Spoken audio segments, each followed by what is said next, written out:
有这么一句话，防爆服不是用来保命的，而是保全尸的。这枚分量不小的炸弹，它的威力足以炸烂整条街。士兵迅速驱散了周围居民，决定就地将它引爆。男人穿着防爆服，将引爆装置安放在炸弹上，完成后撤离到安全区域。这时，队员发现了一名可疑男子，他手里握着电话，很有可能就是引爆炸弹的。Sanborn, make him put it down! Put down the phone! 拆弹专家见状开始加速撤离，可还是晚了一步。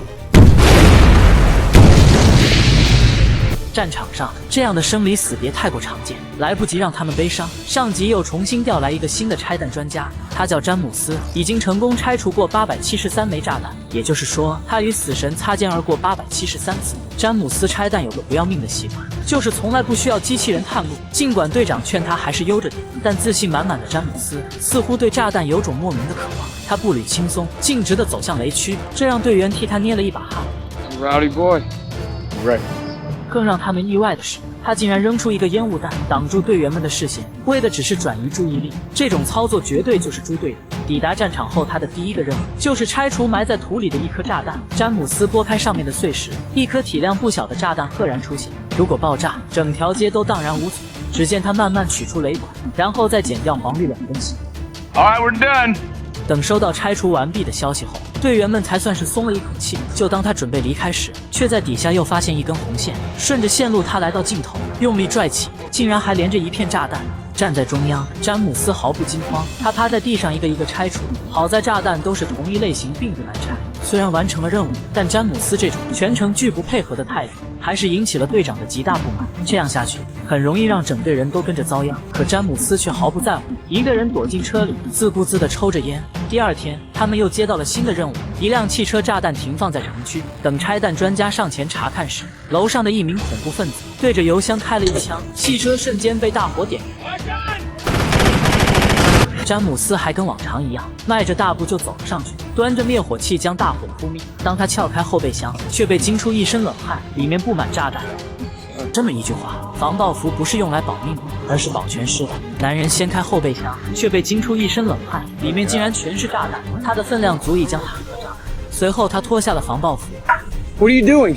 There's enough bang in there to send us all to Jesus. 接着，他在没有任何保护的措施下，开始在车里寻找引爆装置，但始终没有发现。随着时间的流逝，周围看热闹的人越来越多，里面也有可疑分子。队长觉得情况不对，要求詹姆斯撤离，他却直接将耳机扔了，然后给出了这样的回应。好在他还是找到了引爆装置，炸弹被成功拆除。回到车里，先点上一根烟，一边抽着烟一边欣赏着自己的战斗成果，一副玩世不恭的态度。但这次真的惹怒了队长，直接给了他一个耳光。Never turn your headset off again. 但詹姆斯并没有生气，转头找到那支烟继续放进嘴里。第二天，他们正在引爆炸弹，突然詹姆斯叫停了大家，他说自己的手套忘在那里。这家伙简直是在故意找茬。队长握着引爆器，他很想炸死这个混蛋，反正也没人会知道，就说是炸弹误爆。两人还想象着他被炸死的模样。在回去的路上，一名同伴突然中枪，他们遭遇恐怖分子的袭击。队长架起巴雷特狙击枪，而詹姆斯拿着望远镜做起了观察手。队长瞄着对面的敌人，很快被他全部解决掉。但因为不知道情况，队长不敢松懈，顶着热浪坚守在这里。每分每秒身体的水分都在快速蒸发，所有的水全被喝光。詹姆斯拿出仅剩的一袋饮料，插好吸管，本想自己喝的，看着队长又将饮料递到他嘴边。在这一刻，他们似乎忘记了之前所有的不愉快，成了真正的团队。这天，在一个工厂里，他们找到一个制造炸弹的窝点，走到里面，詹姆斯还发现了一个男孩，他被做成了人肉炸弹，而这个男孩他认识。